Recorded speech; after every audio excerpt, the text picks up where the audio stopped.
আওয়ামী লীগ গভর্নমেন্টের আমলেও টিকা কার্যক্রম বিশ্বের পরে কোনো টিকা কার্যক্রম হয় না। ঈদের ছুটিতেও হামের টিকা কার্যক্রমে যারা জড়িত তাদের প্রত্যেকের ছুটিবিহীন অবস্থায় থাকার জন্য বলা হয়েছে। কিন্তু we don't want to stop this thing. আমরা সিদ্ধান্ত নিয়েছি, কালকে আমরা বারবারই সকল সিভিল সার্জন, ডাইরেক্টর, সুপারিনটেন্ডেন্ট জানিয়ে দিয়েছি যেটা বন্ধ হবে না। বাট আমরা আরেকটা প্রোগ্রাম নিয়েছি, বলারও আমাদের দরকার নেই, বাট ইট উইল কন্টিনিউ। আমাদের ইপিআইয়ের সাথে সাথে আমাদের এই টিকা কার্যক্রম চলবে এবং আজকে থেকে কার্যক্রম আবার চলছে। কাদের মধ্যে চলছে? এত জনসংখ্যার একটি দেশে হতে পারে আমাদের টার্গেটের যেটা আমরা নিয়েছি, যেই সব এলাকা 2-4-5টা ছেলে পেলে বাদও পড়তে পারে। আমরা প্রত্যেকটা এলাকায় আমরা মাইকিং করাচ্ছি। যে এলাকায় মাইক পাওয়া যায় না, যারা খরচ দিতে পারে না, বোমা মারে, টিনের বোমা দিয়ে বলে, আমরা খুঁজে খুঁজে বাচ্চাদেরকে আমরা টিকা দেওয়ার ব্যবস্থা করছি। আজকে থেকে কন্টিনিউ করবো এবং ঈদের ছুটি ব্যতীত ঈদের ছুটিতেও হামের টিকা কার্যক্রমে যারা জড়িত তাদের প্রত্যেকের ছুটিবিহীন অবস্থায় থাকার জন্য বলা হয়েছে।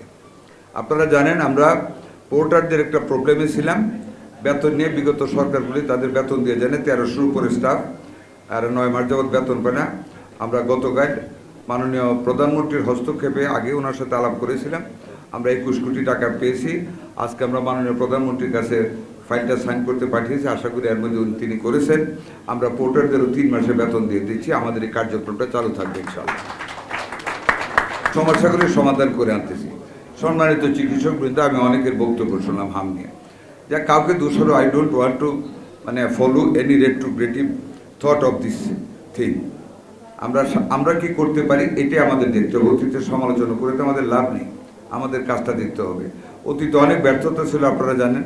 প্রাইভেটে কিনবে না, পাবলিকে কিনবে, বিদেশ থেকে নিবে না, প্রাইভেটে কিনবে, বা অনেকে সতর্কহীন অবস্থায় ছিল। আওয়ামী লীগ গভর্নমেন্টের আমলেও টিকা কার্যক্রম বিশ্বের পরে কোনো টিকা কার্যক্রম হয় না। তারা এরপরে প্রায় 2.5 বছর ক্ষমতায় ছিল। এই এমআরএ টিকার কোনো কার্যক্রম তারা গ্রহণ করেনি। দেশে প্যান্ডেমিক জাতীয় জিনিসকে মোকাবেলা করার জন্য সাফিসিয়েন্ট আইসিইউ ছিল না, নিউনেটাল ভেন্টিলেটর ছিল না, আপনার অক্সিজেন কনসেন্ট্রেটর দেয় নেই। কোনো জিনিসই বাচ্চাদের নিউমোনিয়া স্টেজে গেলে কী ট্রিটমেন্ট দিতে হবে কিছুই ছিল না। একটা বাচ্চা যখন মারা গেল মহাখালীতে ফার্স্ট মার্চের শেষ দিকে, তখন থেকে আমাদের এটা নিয়ে হুঁশিয়ার হয়ে আমরা সাথে সাথে এই জিনিসটার উপর নজরদারি করলাম। খোঁজ নিয়ে দেখলাম আমাদের টিকা দেওয়ার কোনো ব্যবস্থা নেই। যাই হোক, আমি বাড়াইতে চাই না, আপনারা সবাই জানেন মাননীয় প্রধানমন্ত্রীর নেতৃত্বে ওনার সুপরামর্শে আমরা দ্বারস্থ হইলাম ইউনিসেফ, গ্যাবি এবং ওয়ার্ল্ড হেলথ অর্গানাইজেশনে, এবং আলহামদুলিল্লাহ আল্লাহর রহমতে তারা পর্যাপ্ত পরিমাণে আউট অফ দ্য ওয়ে আমাদেরকে হেল্প করেছে, যে বিভিন্নভাবে তারা অতি দ্রুত গতিতে আমাদেরকে টিকাগুলি দিয়েছে এবং আরও আসতেছে।